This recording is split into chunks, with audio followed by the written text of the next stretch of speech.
तो आज की वीडियो में हम लोग पढ़ने वाले हैं राज्यपाल। ठीक है, इसको जूम कर लेते हैं जितना हो सके।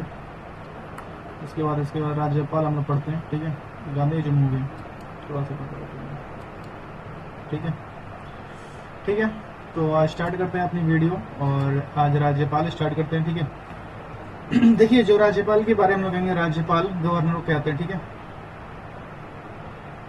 यहाँ से हम लोग कलर ले लेते हैं अपना।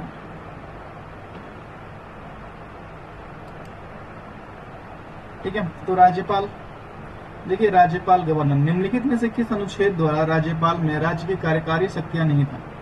देखिए, किस अनुच्छेद में राज्य की कार्यकारी शक्तियां निहित है? ये तो कौन सा है, एक मिनट, 154। कौन सा अनुच्छेद है? अनुच्छेद 154 में राज्य की कार्यकारी नीतियां सहित है। ठीक है, अनुच्छेद 154 में राज्य की कार्यपालिका शक्ति राज्यपाल में निहित होगी। ठीक है, और वह इस संविधान के अनुरूप तो स्वयं या अपने अधीनस्थ अधिकारियों के माध्यम से करेगा। ठीक है, अपने संविधान के अनुरूप अपने अधीनस्थ व अधीनस्थ अधिकारियों के माध्यम से करेगा। ठीक है,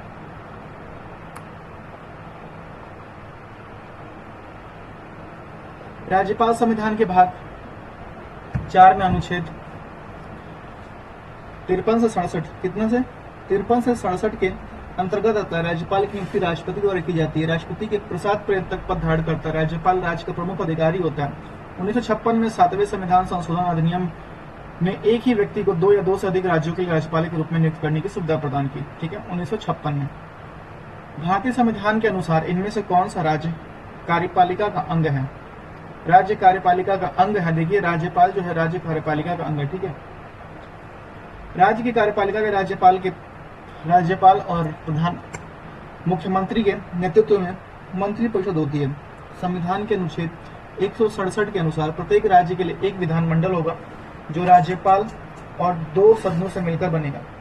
जहां किसी राज्य के विधानमंडल 2 सदन है, वहां का एक अन्य नाम विधान परिषद और दूसरे का नाम विधानसभा होगा। राज्य के राज्यपाल की नियुक्ति राष्ट्रपति द्वारा की जाती है। अनुच्छेद 155 द्वारा राष्ट्रपति के प्रसाद पर्यंत तक पद धारण करता है। भारत के नागरिक जिसकी आयु 35 वर्ष हो इस पद पर नियुक्त हो सकता है। ठीक है, भारतीय संविधान के डैश के अनुसार राज्य की कार्यपालिका की शक्ति राज्यपाल में निहित होगी और वह इसके प्रयोग प्रत्यक्ष रूप से स्वयं या अपने अधीनस्थ अधिकारियों द्वारा करेगा। ठीक है, देखिए अभी हम लोगों ने पढ़ा है क्या 154। ठीक है, भारतीय संविधान के 154 के अनुसार राज्य की कार्यपालिका शक्ति राज्यपाल में निहित होगी और इसका प्रयोग प्रत्यक्ष रूप से स्वयं या अपने अधीनस्थ अधिकारियों द्वारा करता है। ठीक है, केरल के वर्तमान राज्यपाल का 2019 की बात पूछ रहा है, पी सदाशिव राम है।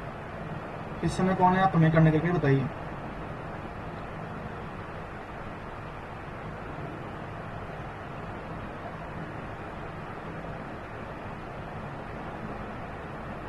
ठीक है,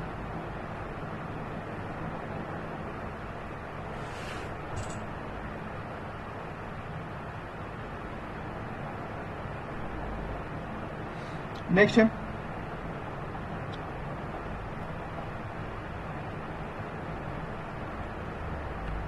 भारत के संविधान में कौन सा अनुच्छेद राज्यपाल की नियुक्ति से संबंधित है, बताइए।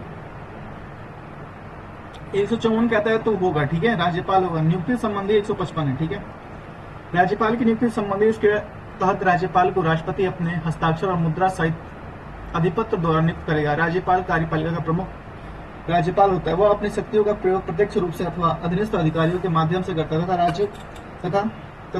अर्थात राज्यों में राज्यपाल की स्थिति कार्यपालिका के प्रधान होता है, परंतु इसका वास्तविक मुख्यमंत्री केंद्र वाले मंत्री परिषद में नियत होगी। निम्नलिखित में से किसे भारतीय संविधान के अनुच्छेद 161 के तहत क्षमादान देने की शक्ति प्रदान की गई है? राज्यपाल। भारतीय संविधान के अनुच्छेद 161 के अनुसार राज्य के राज्यपाल को उस विषय संबंधी जिस विषय पर उस राज्य की कार्यपालिका शक्ति का विस्तार है के तहत किसी अपराध के लिए सिद्ध दोष ठहराए गए व्यक्ति के दंड को क्षमा करने, प्रतिलंबन, विराम, परिहार अथवा दंडादेश के लोकगढ़ की शक्ति इसमें होती है, राज्यपाल के पास होती है। ठीक है,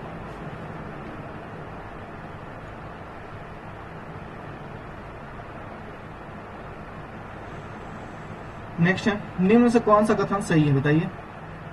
देखिए, राज्य मंत्रिपरिषद सामूहिक रूप से राज्य के विधानसभा के प्रति जवाबदेह होता है, ये सही है। ठीक है,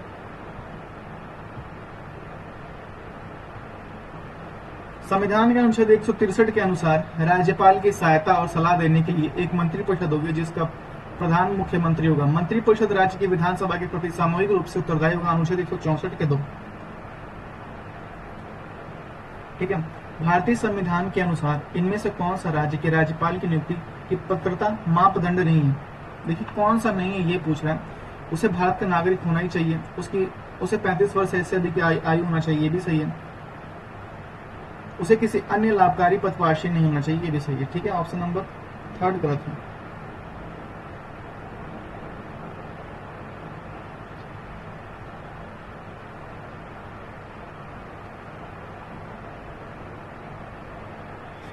भारतीय संविधान के अनुच्छेद 157 तथा अनुच्छेद 158 में राज्यपाल के पद हेतु आवश्यक पात्रता निर्धारित की गई है, जो निम्नलिखित है।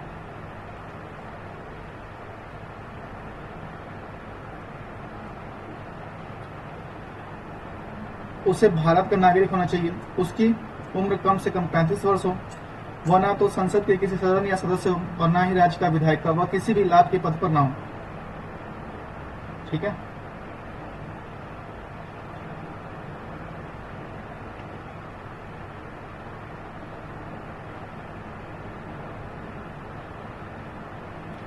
भारत में किसी राज्य के राज्यपाल के रूप में नियुक्ति के लिए न्यूनतम आयु 35 वर्ष है।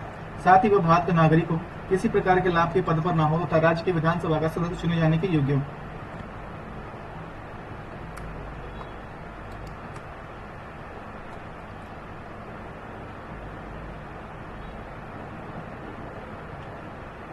राज्य के गवर्नर की नियुक्ति किसके द्वारा की जाती है? देखिए, गवर्नर की नियुक्ति राष्ट्रपति द्वारा की जाती है। राज्य के गवर्नर की नियुक्ति राष्ट्रपति द्वारा की जाती है। ठीक है,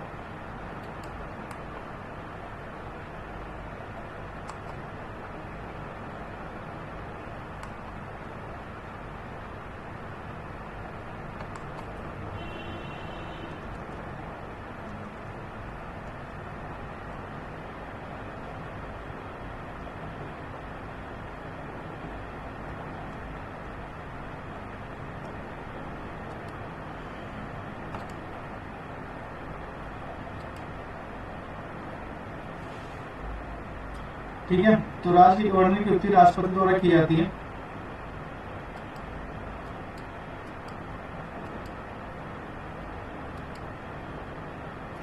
राज्य की कार्यपालिका का प्रमुख राज्यपाल होता है। ठीक है, इसकी नियुक्ति राष्ट्रपति द्वारा 5 वर्ष की अवधि के लिए की जाती है, परंतु यह राष्ट्रपति के प्रसाद पर पद धारण करता है।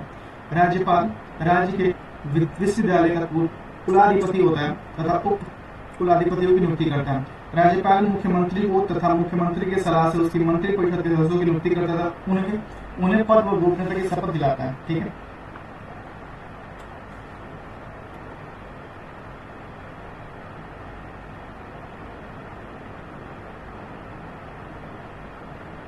भारतीय गणराज्य में एक केंद्र शासित प्रदेश की प्रशासनिक प्रमुख को क्या कहा जाता है?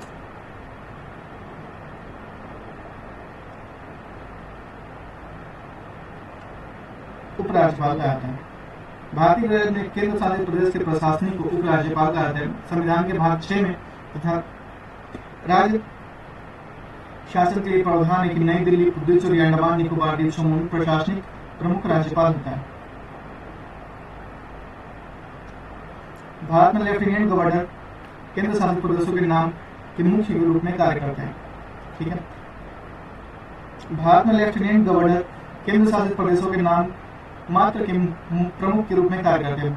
समांतर तौर पर भारत के राष्ट्रपति प्रत्येक संघीय प्रदेश, चंडीगढ़, पंजाब, हरियाणा की संयुक्त राजधानी सहित संघ प्रदेशों में लेफ्टिनेंट गवर्नर का प्रशासनों की नियुक्ति करता है। दिल्ली, पुडुचेरी, अंडमान निकोबार द्वीप समूह में प्रमुख को लेफ्टिनेंट गवर्नर और चंडीगढ़, लक्षद्वीप, दमन और दीव, दादरा और नगर हवेली के प्रमुख को प्रशासक कहा जाता है।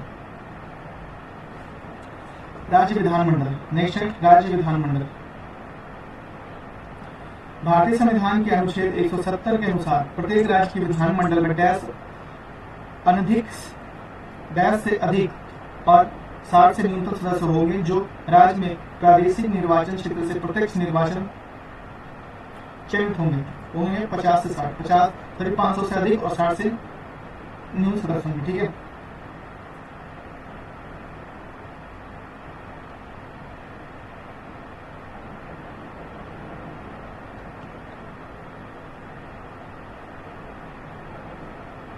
भारतीय संविधान के अनुच्छेद 170 के अनुसार प्रत्येक राज्य की विधानसभा में 500 से अधिक और 60 से न्यून सदस्य होंगे जो राज्य में प्रादेशिक निर्वाचन क्षेत्र के प्रत्येक निर्वाचन द्वारा चयनित होंगे।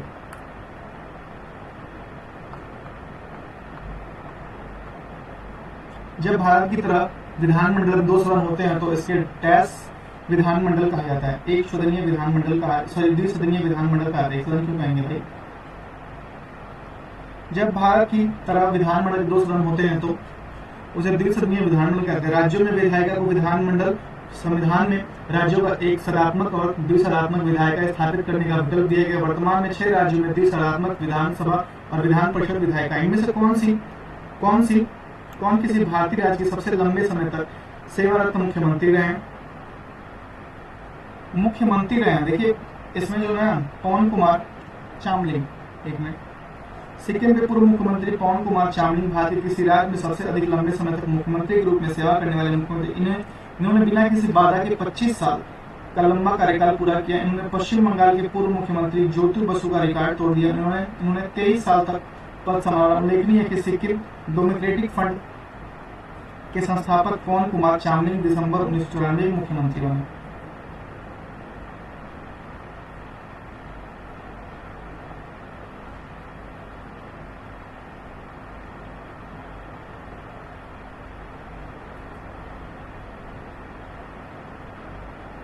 ठीक है, अनुच्छेद 170 के अनुसार प्रत्येक राज्य की विधानसभा में सीटों की संख्या कितनी होनी चाहिए? 500। विधानसभा की सीटों कितनी होनी चाहिए? 500। ठीक है, भारतीय संविधान के अनुच्छेद 170 के अनुसार प्रत्येक राज्य की विधानसभा सदस्यों की न्यूनतम 60 और अधिकतम 500 होना चाहिए। अपवाद गोवा में 40 है, मिजोरम में 40 है, सिक्किम 32 है। अनुच्छेद 371 के तहत विशेष राज्य की दर्जा देकर यह व्यवस्था दी गई है।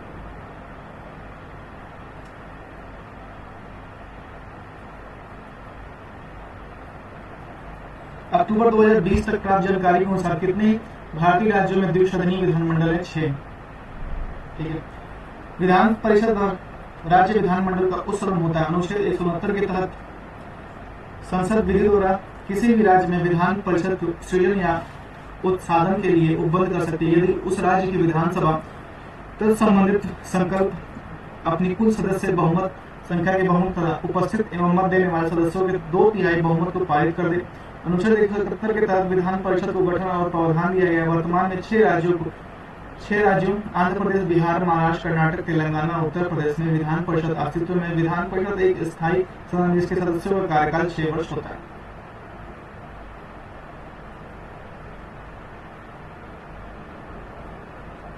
ठीक है,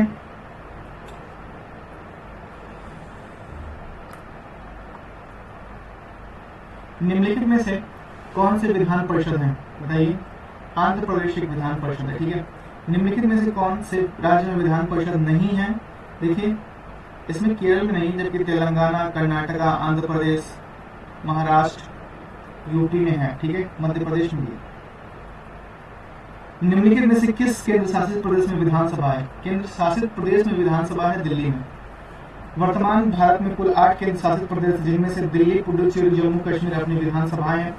भारतीय संविधान के अनुच्छेद 239 को मूल रूप से 14वें संविधान संशोधन अधिनियम 1963 द्वारा लिया गया। इसका गठन उद्देश्य संसद के केंद्र शासित प्रदेश के लिए विधायिका का गठन करने में सक्षम बनाया गया।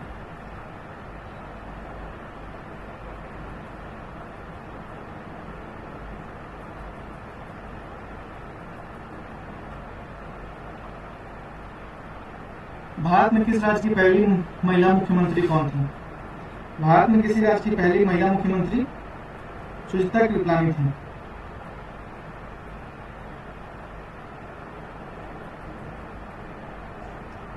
सुचित्रा कृपलानी का जन्म पंजाब में अंबाला के एक बंगाली ब्राह्मण परिवार में हुआ। यह एक भारतीय स्वतंत्र सेनानी और राजनीतिज्ञ थी। उत्तर प्रदेश की मुख्यमंत्री बनी और भारत की प्रथम महिला मुख्यमंत्री थी। सुचित्रा कृपलानी ने भारत छोड़ो आंदोलन में भाग लिया। बाद में महात्मा गांधी के साथ मिलकर अहिंसा के रास्ते पर काम किया। 14 अगस्त 1947 को इन्होंने वंदे मातरम गीत गाया। भारत के निम्नलिखित में से कौन से पूर्व या वर्तमान मुख्यमंत्री पहले मंदिर के पुजारी थे? ये योगी आदित्यनाथ।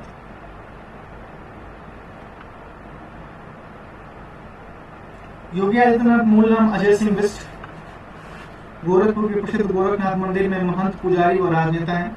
योगी आदित्यनाथ गोरखपुर के पूर्व महंत अवैधनाथ के उत्तराधिकारी हैं। हिंदू युवाओं के सामाजिक, सांस्कृतिक और राष्ट्रवादी समूह हिंदू युवा वाहिनी के संस्थापक भी हैं।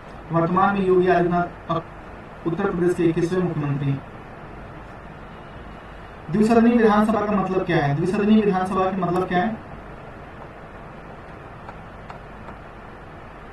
द्विसदनीय विधानसभा का तात्पर्य विधानसभा और विधान परिषद, जबकि विधानसभा निम्न सदन और विधान परिषद उच्च सदन है, अतः विधायकों को दो अलग अलग विधानसभाओं में बांटा जाता है।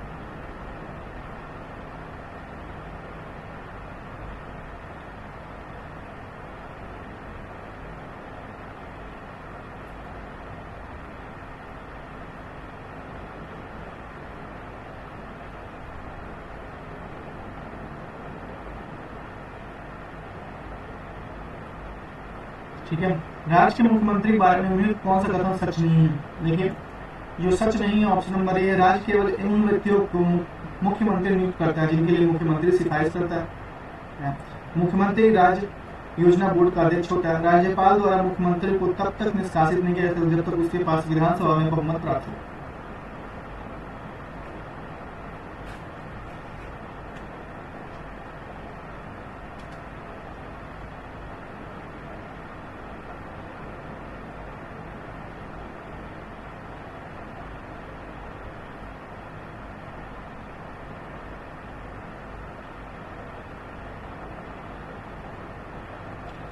राज्य के मुख्यमंत्री के बारे में निम्नलिखित तथ्य सत्य है। राज्यपाल विधानसभा में बहुमत दल के नेता के मुख्यमंत्री नियुक्त करता है। मुख्यमंत्रियों के विभागों का बंटवारा मुख्यमंत्री द्वारा किया जाता है। ठीक है, मुख्यमंत्री राज्य योजना बोर्ड का अध्यक्ष होता है। राज्यपाल द्वारा मुख्यमंत्री को तब तक निष्कासित नहीं किया जा सकता जब तक उसके पास विधानसभा में बहुमत प्राप्त है। अतः कथन गलत है कि राज्य स्तर पर मुख्यमंत्री पद केंद्र में राष्ट्रपति पद के समरूप होता है, ये गलत है। भारत के किस राज्य का मुख्यमंत्री बनने हेतु न्यूनतम आयु है? किसी राज्य का मुख्यमंत्री बनने हेतु न्यूनतम आयु 25 वर्ष है। आप 25 वर्ष के मुख्यमंत्री बन सकते हैं। राष्ट्रपति, उपराष्ट्रपति, राज्यपाल 35 वर्ष, राज्यसभा सदस्य 30 वर्ष, मुख्यमंत्री, लोकसभा अध्यक्ष 25 वर्ष।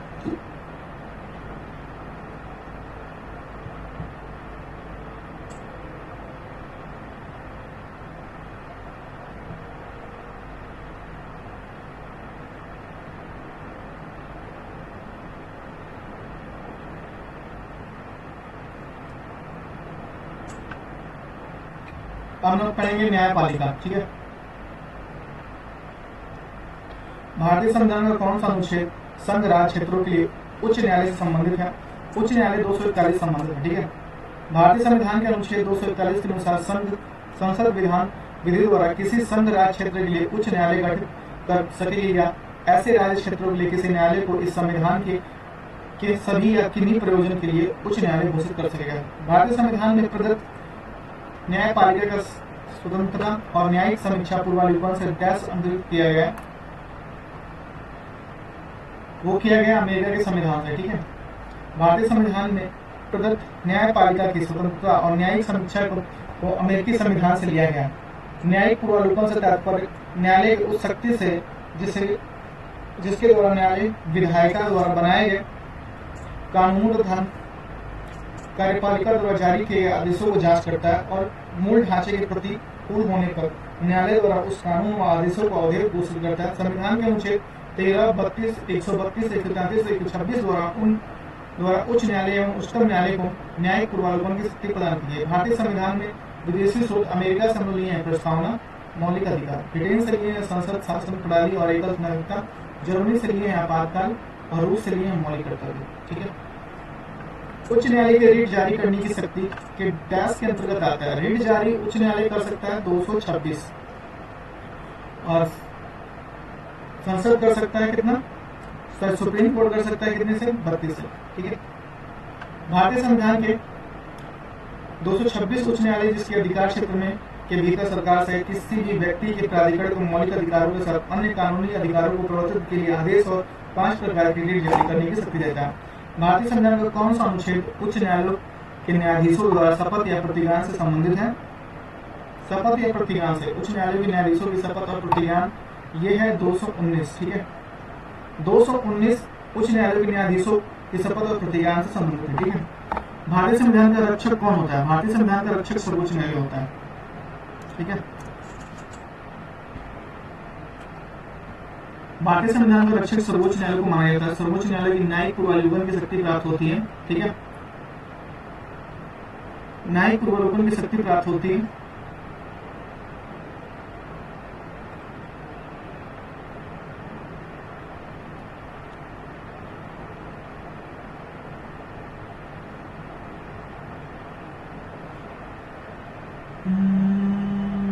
सर्वोच्च न्यायालय की तय शक्ति संविधान के मूल ढांचे का है, जिसमें संसद ना तो कम कर सकती है और ना ही समाप्त कर सकती है।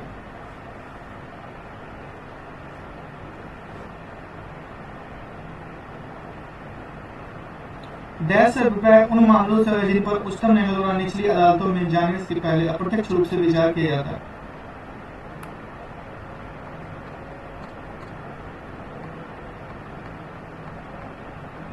उच्चतम न्यायालय के आरंभिक अधिकारता शक्तियों के मूल अधिकारों के प्रवर्तन संबंधी मामलों पर भी लागू होता है और न्यायालय इन अधिकारों के प्रवर्तन के लिए अनेक आदेश जारी कर सकते। भारतीय संविधान के अनुच्छेद 131 के अंतर्गत केंद्र और राज्यों के बीच होने वाले विवादों का निर्णय करने का भारत में उच्चतम न्यायालय की शक्ति मूल अधिकारों के अंतर्गत आती है। आरंभिक अधिकारता उन मामलों से भी संबंधित है जिन पर उच्चतम न्यायालय द्वारा निचली अदालतों में भी जाने से पहले प्रत्यक्ष रूप से विचार किया जा सकता है। भारत के मुख्य न्यायाधीश की नियुक्ति निम्न में से कौन करता है? भारत के राष्ट्रपति।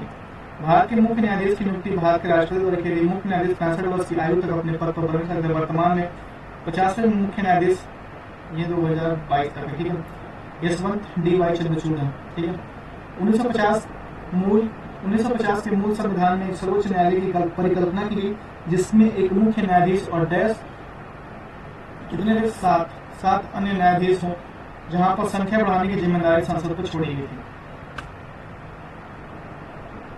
अभी एक मुख्य न्यायाधीश और 33 अन्य न्यायाधीश हैं। ठीक है, भारतीय संविधान के अनुच्छेद 124 में एक प्रावधान के अनुसार सर्वोच्च न्यायालय का न्यायाधीश डैश वर्ष की आयु तक अपने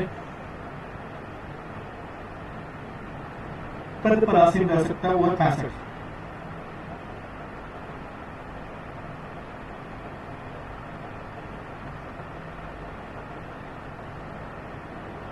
भारतीय संविधान के अनुच्छेद 124 में सुप्रीम कोर्ट के गठन का प्रावधान किया गया। कितने में? 124 में सुप्रीम कोर्ट के गठन का प्रावधान किया गया। संविधान में सर्वोच्च न्यायालय के न्यायाधीश के कार्यकाल के संबंध में स्पष्ट उल्लेखनीय है। परंपरागत रूप से सुप्रीम कोर्ट अधीनस्थ न्यायालय 65 वर्ष की आयु तक कार्यरत है। इसके अतिरिक्त वह राष्ट्रपति को लिखित त्याग पत्र दे सकता है एवं संसद की सिफारिश पर राष्ट्रपति के द्वारा उस पद से हटाया जा सकता है। ठीक है, संसद की सिफारिश पर उस पद से हटाया जा सकता है। भारत के संविधान में के डैश के खंड 2 के अनुसार भारत के राष्ट्रपति भारत के मुख्य न्यायाधीश की नियुक्ति करता है। 124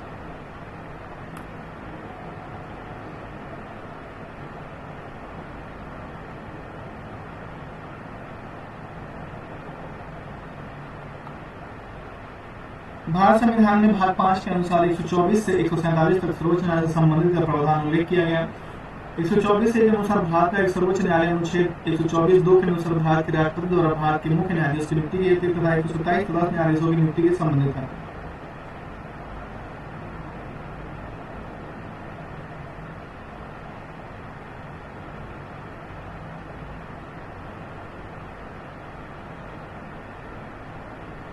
निम्नलिखित में से कौन सा विकल्प न्यायपालिका की स्वतंत्रता का सबसे अच्छा वर्णन करता है?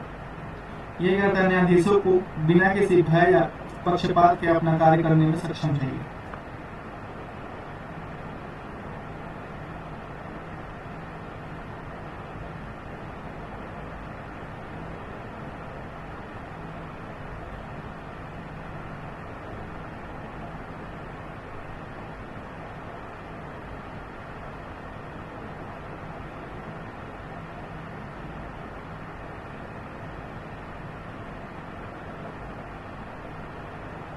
ठीक है। न्यायपालिका की स्वतंत्रता लोकतांत्रिक राजनीतिक व्यवस्था का आधार स्तंभ से 3 आवश्यक शर्तें हैं।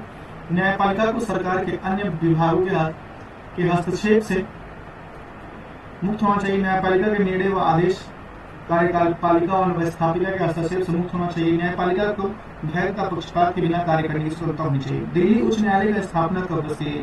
1966 में दिल्ली उच्च न्यायालय की स्थापना की गई थी। ठीक है।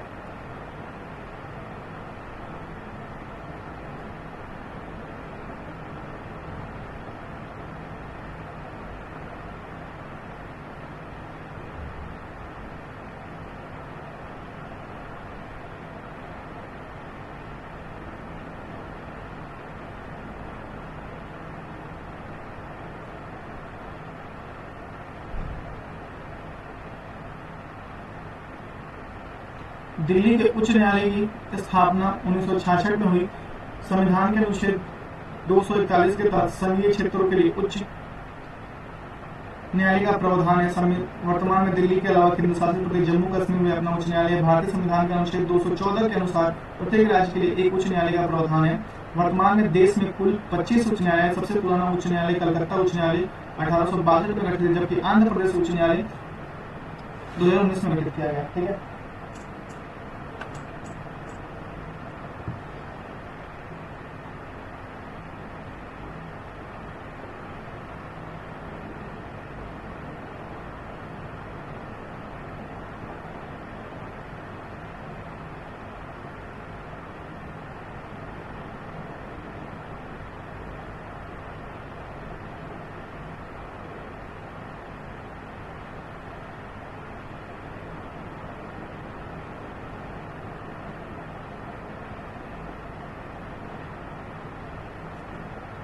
उस विकल्प का चयन करें जो भारतीय संसद की भूमिका का समर्थन नहीं करता। देखिए, सरकार और विभिन्न स्तरों पर मध्य विवादों का निपटारा। ठीक है।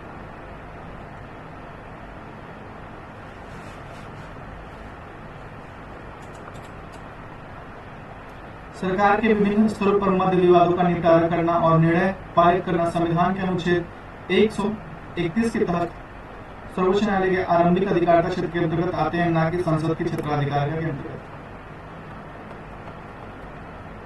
भारत के किन 3 शहरों में उच्च न्यायालयों की स्थापना सबसे पहले की गई थी?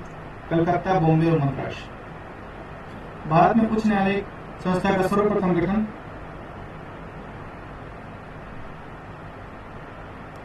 सर्वप्रथम गठन 1862 में हुआ। तब कलकत्ता, बम्बई, मद्रास उच्च न्यायालय की स्थापना 1866 में। ठीक, सबसे पहले कलकत्ता 1862, तब बम्बई और मद्रास उच्च न्यायालय 1866 में। चौथे उच्च न्यायालय की स्थापना इलाहाबाद में। भारतीय संविधान के अनुच्छेद 214 में प्रत्येक राज्य के लिए एक उच्च न्यायालय होगा।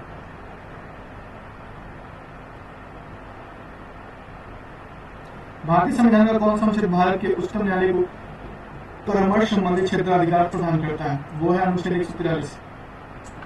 भारतीय संविधान के अनुच्छेद 143 के अनुसार यदि किसी समय राष्ट्रपति को प्रतीत होता है कि विधि या तथ्य का कोई ऐसा प्रश्न उत्पन्न हुआ जो ऐसे प्राकृतिक एवं और ऐसे व्यापक का महत्व है, उस पर उच्चतम न्यायालय की राय प्राप्त करना समुचित है, तो वह प्रश्न के विचार करने के लिए सर्वोच्च न्यायालय निर्देशित कर सकता और सर्वोच्च न्यायालय को उस पर अपनी राय प्रतिवेदन कर सकेगा। उच्चतम न्यायालय को दिया गया परामर्श राष्ट्रपति का बाध्यकारी नहीं होता।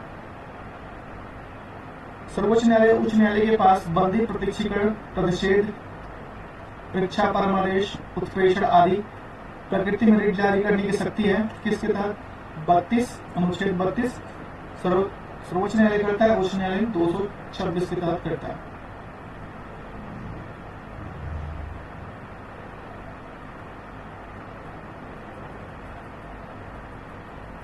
भारतीय संविधान के अनुच्छेद 32 और अनुच्छेद 226 के तहत सर्वोच्च न्यायालय और उच्च न्यायालयों को 5 प्रकार के रिट जारी करने की शक्ति है। ये बंदी, प्रत्यक्षीकरण, अधिकार परीक्षा, परमादेश, उत्प्रेषण, प्रतिषेध आदि है। भारत के सर्वोच्च न्यायालय के न्यायाधीशों के लिए आयु सीमा कितनी है? 65 वर्ष है।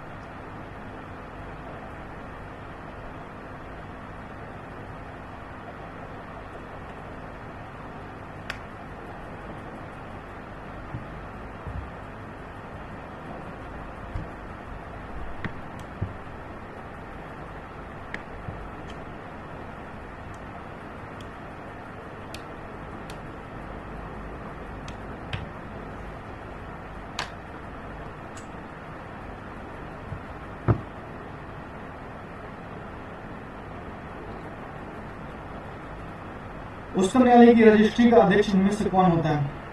उच्चतम न्यायालय की रजिस्ट्री का अध्यक्ष कौन होता है, ये पूछा है आपसे क्वेश्चन। उच्चतम न्यायालय की रजिस्ट्री का अध्यक्ष महासचिव या सेक्रेटरी जनरल होता है। वर्तमान में इस पद पर संजीव एस गवालकर हैं, कल बांध करें।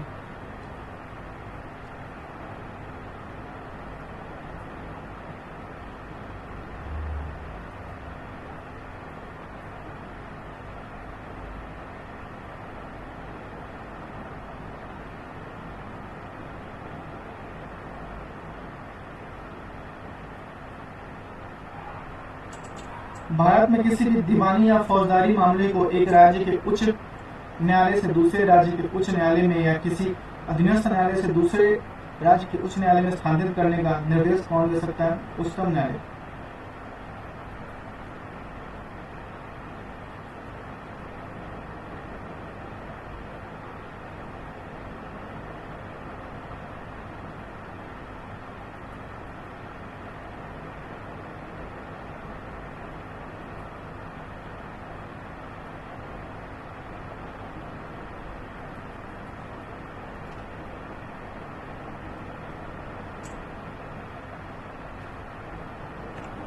भारत का उच्चतम न्यायालय भारत के किसी भी दीवानी या फौजदारी मामले को एक राज्य से दूसरे राज्य या फौजदारी मामले को एक राज्य से दूसरे राज्य या उच्चतम न्यायालय में किसी अन्य न्यायाधीश से दूसरे राज्य में उच्च न्यायालय में स्थानांतरित करने का निर्देश दे सकता है। ठीक है,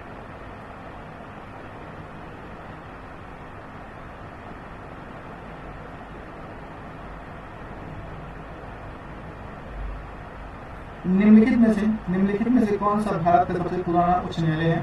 देखिए, कोलकाता उच्च न्यायालय भारत का सबसे पुराना उच्च न्यायालय। सबसे पुराना उच्च न्यायालय कोलकाता उच्च न्यायालय की स्थापना 1862 में फोर्ट विलियम्स के उच्च न्यायालय के रूप में हुई। सुप्रीम कोर्ट के न्यायाधीश की सेवानिवृत्ति की उम्र क्या है? 65 वर्ष। ठीक है,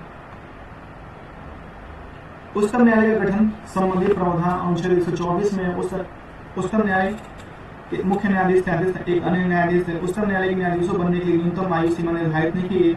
इसके बाद नियुक्ति होने के बाद इसके आवश्यक ग्रहण करने की सीमा 65 वर्ष है।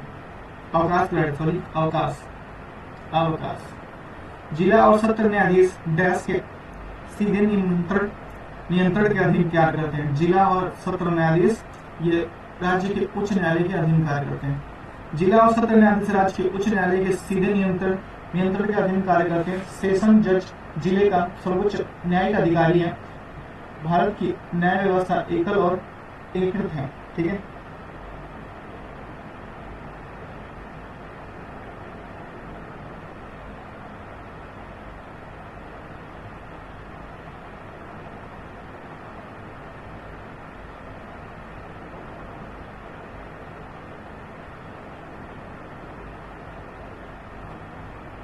भारत के पूर्व न्यायाधीश रंजन गोगोई से पहले मुख्य न्यायाधीश कौन है? रंजन गोगोई से इस टाइम तो डीवाई चंद्रचूड़। भारत के पूर्व न्यायाधीश रंजन गोगोई 46वें मुख्य न्यायाधीश थे। जो तत्कालीन मुख्य न्यायाधीश दीपक मिश्रा 45वें 2018 में 3 अक्टूबर 2018 से न्यायाधीश मुख्य न्यायाधीश हीरालाल जेकानिया थे। ठीक है, भारत के पहले मुख्य न्यायाधीश हीरालाल जेकानिया थे। भारत के उच्चतम न्यायालय का आदर्श वाक्य क्या है? यतो धर्मास ततो जय। यतो धर्मास ततो जय। भारत का सर्वोच्च न्यायालय देश का शीर्ष न्यायालय है एवं भारतीय संविधान के तहत न्यायालय में अपील हेतु अंतिम न्यायालय है। भारतीय सर्वोच्च न्यायालय की स्थापना 18 जनवरी 1950 को की गई थी। संवैधानिक न्याय है जिसकी व्याख्या भारतीय संविधान के भाग 5 के अनुच्छेद 124 से 147 के अंतर्गत की गई है। ठीक है, सर्वोच्च न्यायालय का आदर्श वाक्य यतो धर्मास्तो जय। यतो धर्मास्तो जय, इसका हिंदी में अर्थ है जहां धर्म है वहां जय जीत है। इसका आदर्श वाक्य महाभारत से लिया गया। भारत के उच्चतम न्यायालय की प्रथम महिला न्यायाधीश कौन थी? एम फातिमा बीबी। ठीक है, सर्वोच्च न्यायालय की प्रथम महिला न्यायाधीश एम फातिमा बीबी या 1989 में इस पद पर नियुक्त हुई। भारतीय संविधान द्वारा प्रदत्तम इनमें से कौन सी विशेषता भारतीय न्यायपालिका से संबंधित है? न्यायिक स्वतंत्रता। भारतीय संविधान द्वारा भारतीय न्यायपालिका को न्यायिक स्वतंत्रता का अधिकार प्राप्त है। न्यायिक स्वतंत्रता से आशय है कि न्यायपालिका को सरकार के अन्य अंगों की स्वतंत्रता प्राप्त हो और अन्य निजी हित समूहों के अनुचित तरीकों से प्रभाव न हो। किंग जॉर्ज द्वितीय ने मद्रास के उच्चतम न्यायालय की स्थापना किस वर्ष की? 1800 ईस्वी में की थी। ठीक है, 1800 ईस्वी में। मद्रास और बंबई में सर्वोच्च न्यायालय किंग जॉर्ज तृतीय द्वारा क्रमशः 1800 और 1823 में स्थापित भारत के उच्च न्यायालय का अधिनियम 1861 के तहत विभिन्न प्रांत में उच्च न्यायालय की स्थापना की गई। कलकत्ता, मद्रास और बंबई सर्वोच्च न्यायालय तथा प्रेसिडेंसी शहरों में सदर अदालतों को समाप्त कर दिया गया। वर्तमान परिषद में पहले भारत का उच्चतम न्यायालय कहाँ से संचालित हुआ?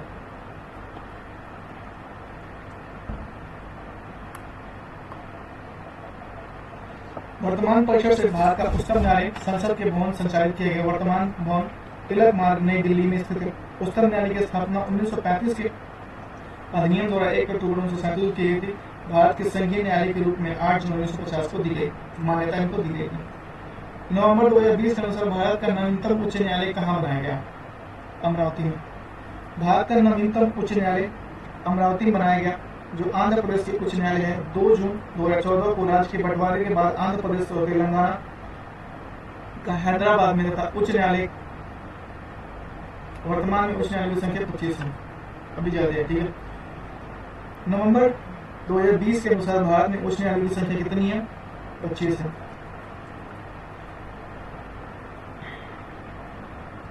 1962 में कोलकाता उच्च न्यायालय की स्थापना हुई थी। ठीक है, अनुच्छेद 114 से 131 उच्च न्यायालय गठन, स्वतंत्रता और न्यायिक क्षेत्र शक्तियों के बारे में उल्लेख करता है। भारत के उच्चतम न्यायालय के प्रमुख न्यायाधीश और अन्य न्यायाधीशों की नियुक्ति कौन करता है? राष्ट्रपति करता है। ठीक है, भारत के 46वें मुख्य न्यायाधीश कौन है? न्यायमूर्ति रंजन गोगोई नहीं है, इसमें डी.वाई. चंद्रचूड़ है। ठीक है, 46वें मुख्य न्यायाधीश रंजन गोगोई, 47वें शरद अरविंद बोबड़े, वर्तमान में एन.वी. रमन्ना, ये भी नहीं है। ठीक है, अब सुप्रीम कोर्ट के प्रथम न्यायाधीश होते तो एच.जे. कानिया थे। ठीक है, एच.जे. कानिया थे। सुप्रीम कोर्ट के न्यायाधीशों की अधिकतम संख्या 34 मुख्य न्यायाधीश सहित हो सकती है। ठीक है, इनमें से कौन वर्तमान पदासीन मुख्य न्यायाधीश? एस.ए. बोबड़े के पूर्व भारत के मुख्य न्यायाधीश थे रंजन गोगोई।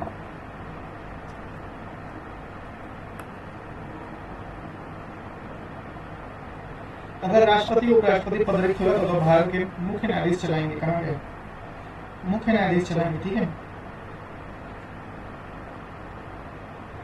देखिए, राष्ट्रपति उपराष्ट्रपति का पद रिक्त होने पर मुख्य न्यायाधीश उनके रहने पर भी उच्च न्यायालय, उसके भी रहने पर उच्चतम न्यायालय के वरिष्ठ न्यायाधीश राष्ट्रपति का कार्यभार संभालेंगे। 1969 में उपराष्ट्रपति वी.वी. गिरी, जो कि कार्यवाहक प्रधानमंत्री के त्याग पत्र देने पर राष्ट्रपति चुनाव में प्रत्यक्ष होने के कारण विषम परिस्थिति पैदा हुई, जिसमें निपटने के लिए संसद ने यह नियम सुझाया। देश के निम्नलिखित में से किस उच्च न्यायालय का क्षेत्राधिकार सबसे बड़ा है? गुवाहाटी उच्च न्यायालय। वर्तमान में भारत में कुल 25 उच्च न्यायालय, जिनमें से गुवाहाटी उच्च न्यायालय का क्षेत्राधिकार सबसे बड़ा है। इसके अंतर्गत असम, नागालैंड, मिजोरम और अरुणाचल प्रदेश आता है। गुवाहाटी उच्च न्यायालय की स्थापना 1948 में की गई थी। इसकी खंडपीठ कोहिमा, आइजोल और ईटानगर है। भारतीय संविधान के भाग 5 में अनुच्छेद 24 से 147 के अंतर्गत उच्च न्यायालय की प्रक्रियाओं को बढ़ाता है। ठीक है, भारतीय उच्च न्यायालय ने जनवरी 2017 में एक महत्वपूर्ण फैसला लिया, जिसके अनुसार राजनीतिक दल और राजनीतिक नियम में क्या नहीं कर सकते? जाति, समुदाय, धर्म, भाषा के आधार पर वोट मांगना, ये नहीं कर सकते आप भाई। 1951 जन प्रतिनिधित्व अधिनियम धारा 123(3) के तहत कोई भी राजनीतिक दल राजनीतिक जाति, धर्म, समुदाय या भाषा के आधार पर वोट अपील नहीं कर सकती। संवैधानिक पीठ का गठन 5 न्यायाधीशों के मिलकर होता है।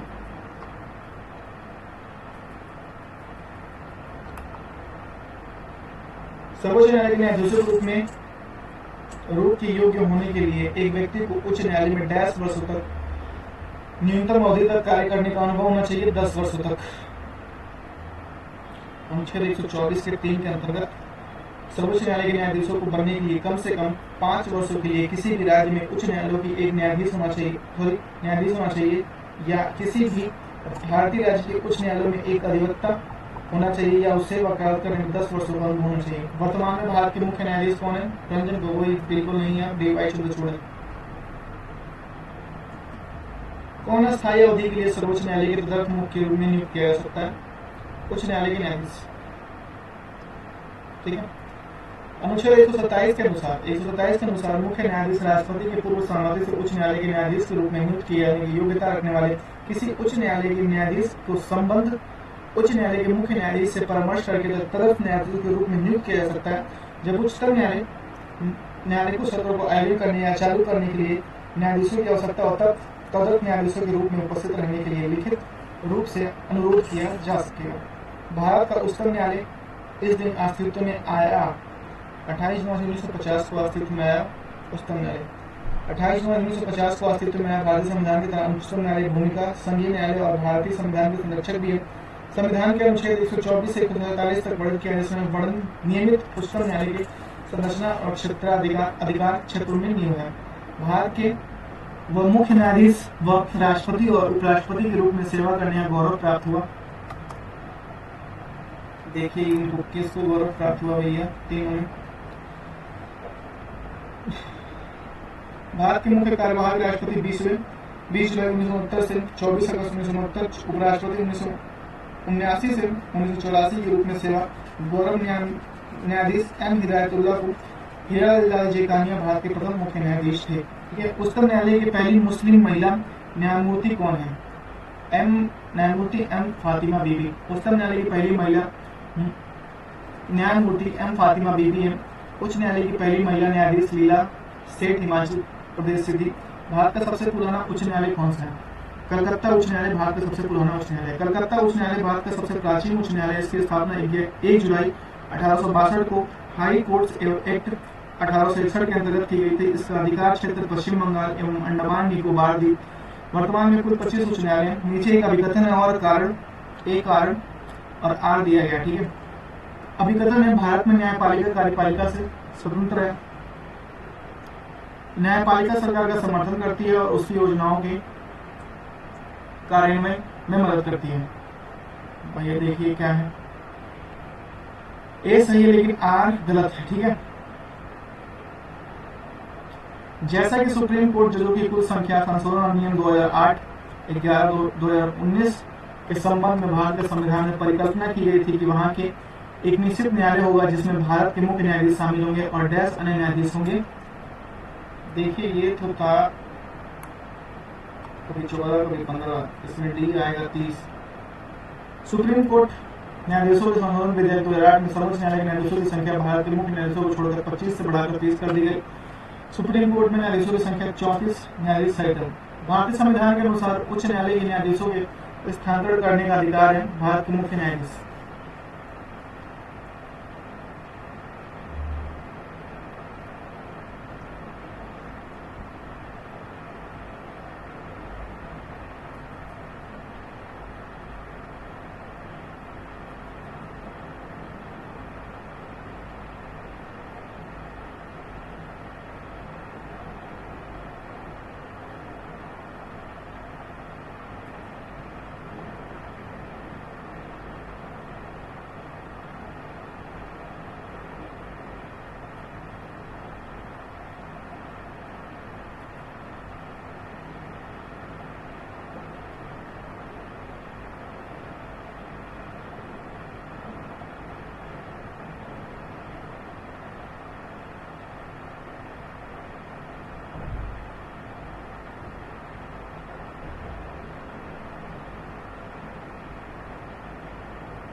भारत का संवैधानिक प्रधान राष्ट्रपति होता है। देखिए भारतीय संविधान के अनुसार उच्च न्यायालय के न्यायाधीशों को स्थानांतरित करने का अधिकार है।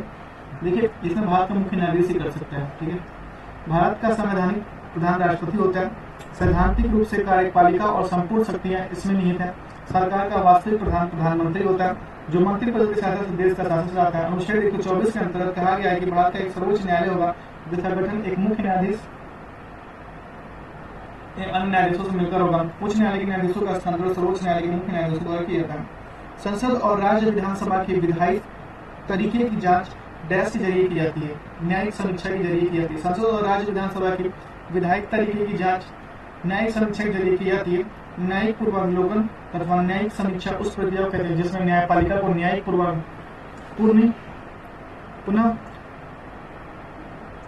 विलोकन की शक्ति प्राप्त होती है। न्यायालय का अधिकार देती है कि वह विधानमंडल द्वारा पारित की गई विधेयक तथा कार्यपालिका द्वारा दिए गए आदेश संविधान के प्रतिकूल है और तो वे अवैध घोषित की जा सकती है। न्यायिक समीक्षा यूसेज लिए निर्वाचन आयोग, इलेक्शन कमीशन।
संसद और प्रत्येक राज्य के विधानमंडल में संसद और प्रत्येक राज्य के विधान मंडल के सभी चुनावों के लिए एक राष्ट्रपति और उपराष्ट्रपति के पदों के चुनाव के लिए मतदान सूची तैयार करने की भूमिका का निर्वहन करता है। चुनाव मंडल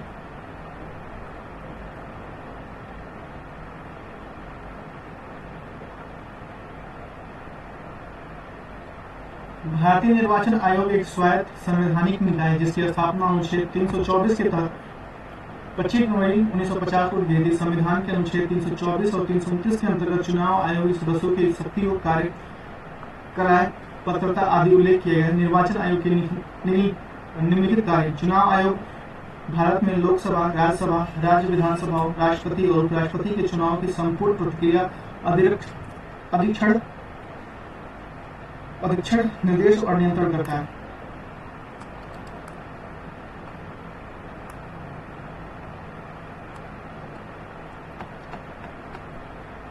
निर्वाचक नामावली तैयार करने, मतदाता पहचान सूची जारी करना। भारत में डैश लोक प्रतिनिधित्व अधिनियम 1951 की धारा 29(1) के प्रावधानों द्वारा शासित है और वो है राजनीतिक दलों का पंजीकरण। भारत में राजनीतिक दलों का पंजीकरण लोक प्रतिनिधित्व अधिनियम 1951 की धारा 1951 की धारा 29 क में प्रावधानों में प्राप्त होता है। इस धारा के अंतर्गत पंजीकरण करने की इच्छुक किसी भी दल को उस संगठन की तारीख से 30 दिनों तक अवधि के भीतर निर्वाचन आयोग आवेदन जमा करना होता है, जिसका निर्धारण आयोग के दिशा निर्देश भारतीय संविधान के अनुच्छेद 324 का लोक प्रतिनिधित्व अधिनियम 1951 की धारा 29 क के तहत मुझे अधिकार द्वारा किया जाए। निम्नलिखित में कौन सा राजनीतिक अधिकार है? मतदान का अधिकार एक राजनीतिक अधिकार है। कौन सा रहेगा? मतदान का अधिकार एक राजनीतिक अधिकार है। ठीक है। भारत में वैश्य मताधिकार प्रणाली अपनाई गई, जिसके तहत 18 से अधिक आयु के नागरिकों को अपने जनप्रतिनिधियों को चुनने का संवैधानिक अधिकार प्राप्त है। अनुकूल चंद्र प्रधान बनाम भारत संघवाद 1957 में सर्वोच्च न्यायालय ने मतदाता करने के अधिकार के मौलिक अधिकार नहीं बल्कि संविधान द्वारा अध्यारोपित सीमाओं के अधीन संवैधानिक अधिकार माना जाता है। ठीक है। मत देने के अधिकारों को राजनीतिक अधिकार माना जाता है, क्योंकि इसका उपयोग वैश्य मताधिकार द्वारा अपनी राजनीतिक इच्छा पूर्ति हेतु किया जाता है। भारतीय संविधान के किस अनुच्छेद में देश के चुनावों के आयोजन एवं विनियमन हेतु भारतीय संविधान द्वारा स्थापित एक संवैधानिक निकाय के रूप में भारतीय निर्वाचन आयोग की परिकल्पना की जाती है? अनुच्छेद 324। भारतीय संविधान के भाग 15 अनुच्छेद 324 भारतीय निर्वाचन आयोग संबंधित, जिसका कार्य देश में आम चुनाव का राष्ट्रपति के उपराष्ट्रपति के चुनाव में आयोजन, विनियम, राजनीतिक पार्टियों की मान्यता देना अथवा निरस्त करना, चुनावी चिन्ह आवंटित करना। प्रारंभ में भारतीय निर्वाचन आयोग केवल एक सदस्यीय निकाय था। 1 अक्टूबर 1993 से ईसीआई में एक प्रमुख निर्वाचन आयुक्त और 2 अन्य निर्वाचन आयुक्त हैं। नगर पालिका का सदस्य बनने के लिए आवश्यक न्यूनतम आयु भारत के संविधान के अनुच्छेद 343 में निर्धारित किए गए एक डैश अनुसार है, 21 वर्ष के अनुसार। ठीक है। भारतीय नगर पालिका सदस्य बनने के लिए न्यूनतम आयु अनुच्छेद 343 के अनुसार 21 वर्ष होना चाहिए। 74वां संविधान संशोधन नगर पालिकाओं से संबंधित, इसके द्वारा संविधान में भाग 9 का अनुच्छेद 243 त से या 6 तक एवं 12वीं अनुसूची का प्रावधान किया गया। नगर पालिकाओं को 12वीं अनुसूची में वर्णित कुल 18 विषयों का विधि बनाने की शक्ति प्रदान की गई है।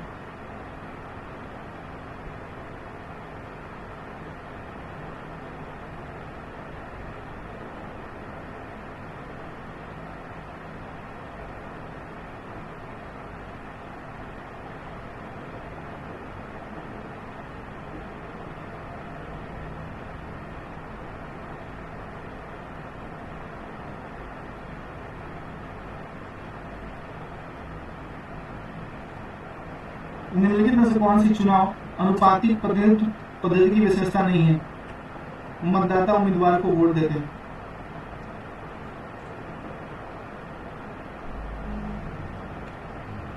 अनुपातिक प्रतिनिधित्व प्रणाली में पार्टियों के नाम पर वोट डाले जाते हैं। जिस पार्टी को जितने वोट मिलते हैं उसे प्रतिशत सीट प्रदान की जाती है। चुनाव से पहले सभी पार्टियों अपने प्रतिनिधियों से सूची चुनाव आयोग को सौंपती है, जिनको जितने सीट मिलते हैं उस सूची के अनुसार ऊपर से उतने प्रतिनिधि चुने जाते हैं। अतः इस पद्धति में मतदाता उम्मीदवार को वोट न देकर पार्टी को वोट देती है। राज्य चुनाव आयुक्त की नियुक्ति कौन करता है? राज्यपाल। राज्य चुनाव आयुक्त की नियुक्ति राज्यपाल करता है। भारतीय संविधान के अनुच्छेद 243 के अनुसार निर्वाचन आयोग का गठन किया जाता है। राज्य निर्वाचन आयोग का प्रमुख कार्य पंचायतों का निर्वाचन नामावली तैयार करना, अधीक्षण एवं चुनाव करना।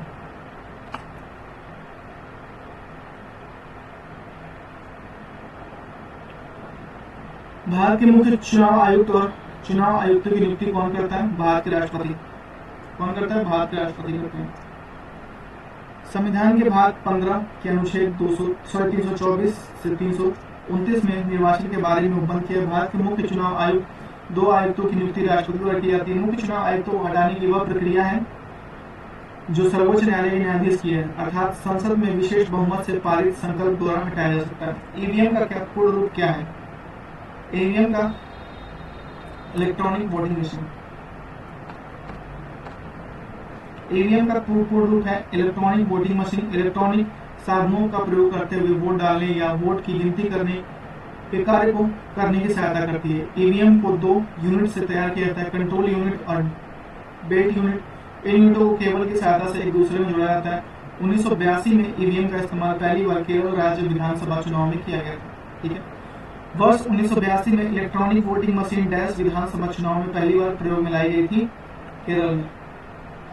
बाद में पहली बार किस राज्य में इलेक्ट्रॉनिक वोटिंग मशीन? केरल। भारतीय निर्वाचन आयोग के अनुसार 2020 तक भारत में मतदान करने की आयु कितनी थी? 18। निर्वाचन आयोग 2020 तक भारत में मतदान करने की न्यूनतम आयु 18 वर्ष है। 61वां संविधान संशोधन 1988 प्रभावी होने की तिथि 28/3/1989 के तहत मतदान की आयु 21 वर्ष से घटाकर 18 कर दी गई। राष्ट्रीय मतदाता दिवस 25 जनवरी को मनाया जाता है। 25 जनवरी 1950 को स्वतंत्रता भारत के पहले गणतंत्र दिवस की पूर्व संध्या में निर्वाचन आयोग अस्तित्व में आया था।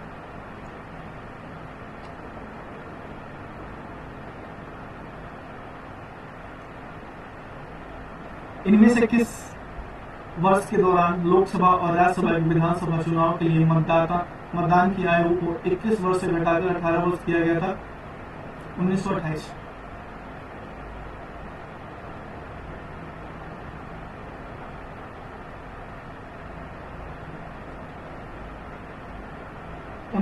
ठीक है।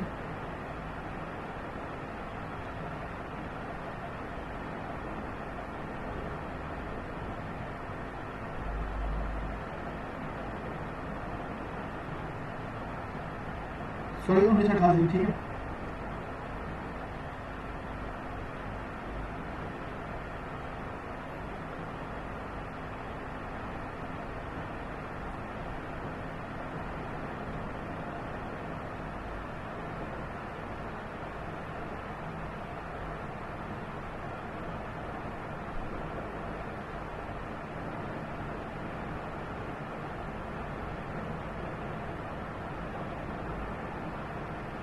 भारत के प्रथम मुख्य चुनाव आयुक्त कौन?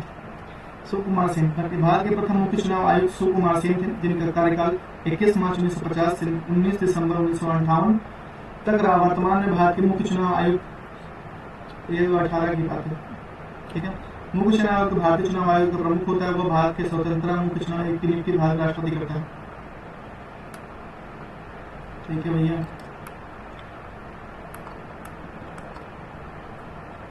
भारतीय चुनाव आयोग की स्थापना, एक मिनट, भारतीय चुनाव आयोग की स्थापना कब की गई थी? 25 जनवरी 1950, ठीक है, 25 जनवरी 1950 को, ठीक है, कब की गई थी? 25 जनवरी 1950 को।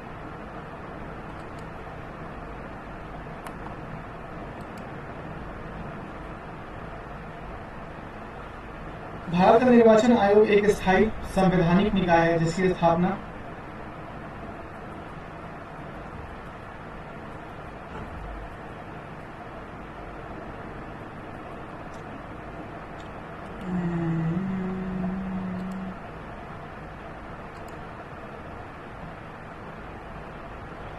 भारत का निर्वाचन आयोग में क्या हो रहा है? पेमेंट हो जाएगा।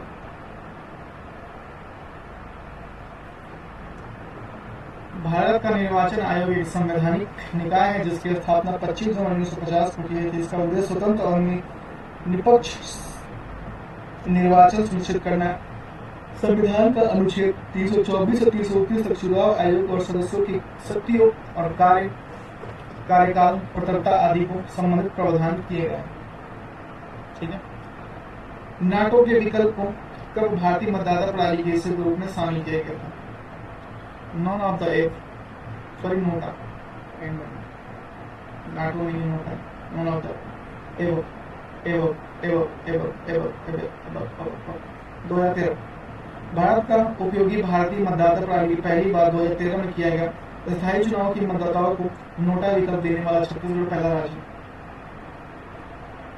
भारत के मुख्य चुनाव आयुक्त कार्यकाल कितना होता है? ये होता है 6 वर्ष की अवधि या 65 वर्ष की आयु तक जो भी पहले हो। अनुच्छेद 324 में निर्वाचन आयोग का गठन का प्रावधान है। भारत के मुख्य निर्वाचन आयोग का कार्यकाल 6 वर्ष या 65 वर्ष की आयु तक है जो भी पहले हो। एक मुख्य निर्वाचन आयुक्त या 2 अन्य निर्वाचन आयुक्त का पद प्रावधान वर्तमान में मुख्य निर्वाचन आयुक्त सुशील चंद्रा 24 में।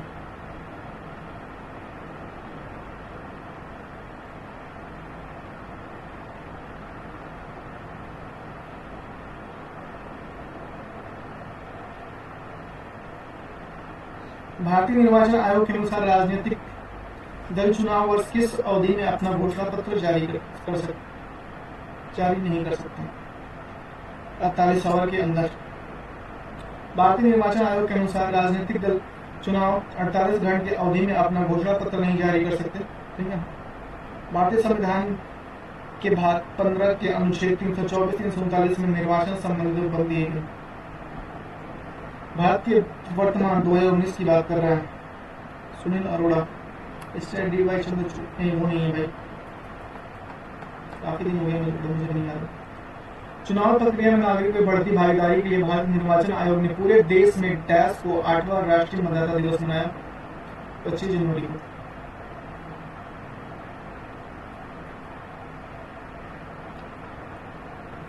चुनाव प्रक्रिया के नागरिकों को बढ़ती भागीदारी के लिए भारत में निर्वाचन आयोग ने पूरे देश में 25 जनवरी 2019 को 8वां राष्ट्रीय मतदाता दिवस मनाया। ज्ञात है कि वर्ष 2010 निर्वाचन आयोग की स्थापना दिवस है। ठीक है। 2011 से निर्वाचन आयोग ने स्थापना दिवस को राष्ट्रीय मतदाता दिवस के रूप में मनाने की घोषणा कर दी। ठीक है। आजादी के बाद भारत के पहले आम चुनाव कब हुए थे? 1952 में। स्वतंत्र भारत का प्रथम लोकसभा चुनाव संविधान में अंकित किया गया।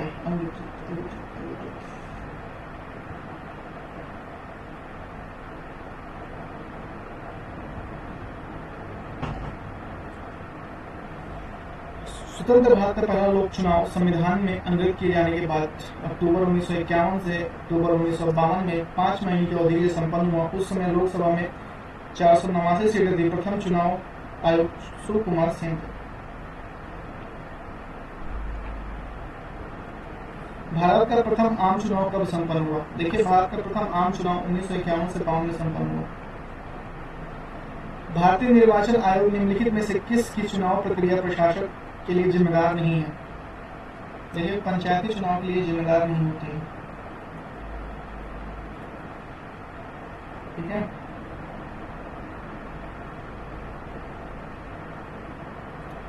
मुख्य निर्वाचन आयुक्त भारत के निर्वाचन आयुक्त का अध्यक्ष होता है, जो राष्ट्रीय और राज्य विधानमंडल के विधानसभाओं के लिए स्वतंत्र और निष्पक्ष चुनाव करने के लिए संवैधानिक रूप से 324 में निर्वाचन आयोग के बारे में उल्लेख किया गया। 343 टर्म में पंचायतों के निर्वाचन से प्रावधान है। पंचायतों के चुनाव कराने के लिए राज्य निर्वाचन आयोग की जिम्मेदार है, न कि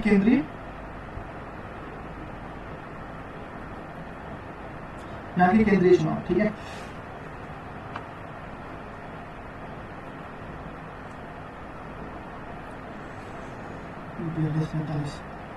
भारतीय प्रजातांत्रिक प्रणाली के अंतर्गत निम्न में से कौन सा कथन मतदाताओं के लिए मताधिकार के लिए गलत है? देखिए, बिल्कुल गलत है। 18 वर्ष के ऊपर आए कोई भी नाम मत दे सकता है। केवल अपनी मतदाता सूची में अधिसूचित व्यक्ति मत देने के अधिकार रखते हैं। मतदाता अधिकार के संबंध में कोई भी लिंग संबंधी भेदभाव नहीं किया जाएगा। ठीक है। भारतीय संविधान के अनुच्छेद 325-326 के अनुसार प्रत्येक व्यक्ति नागरिक जो 18 वर्ष की उम्र प्राप्त कर चुका है मतदाता सूची में शामिल हो, तो पागल या अपराधी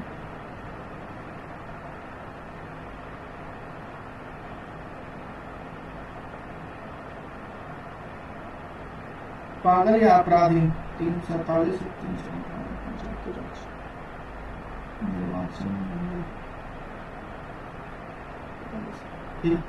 अपराधी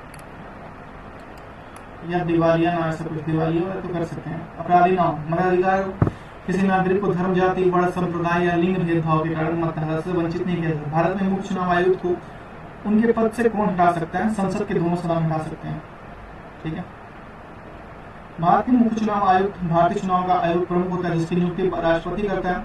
मुख्य चुनाव आयुक्त का कार्यकाल 6 वर्ष की अवधि या 65 वर्ष की आयु के पहले हो तक हो। मुख्य चुनाव आयुक्त को उसके पद से उसी रीति अन्य आधारों पर हटाया जा सकता है जिस रीति से उच्चतम न्यायालय के न्यायाधीश को हटाया जा सकता है। अर्थात संसद के दोनों सदनों में 2/3 बहुमत से पारित होना चाहिए। निम्नलिखित में से सीईसी का अर्थ क्या है? सीईसी का चीफ इलेक्शन कमीशन है, ठीक है। सीईसी का चीफ इलेक्शन कमीशन मुख्य चुनाव आयुक्त भारतीय चुनाव आयोग का कार्य भारत में स्वतंत्र एवं निष्पक्ष रूप से राष्ट्र और राज्य के चुनाव करना होता है। इसकी नियुक्ति राष्ट्रपति करता है। सुनील चंद्र वर्तमान भारत के मुख्य चुनाव आयुक्त हैं, ठीक है। नेक्स्ट है नीति आयोग और योजना आयोग, ठीक है। प्लानिंग कमीशन और नीति आयोग नेक्स्ट वीडियो ये है।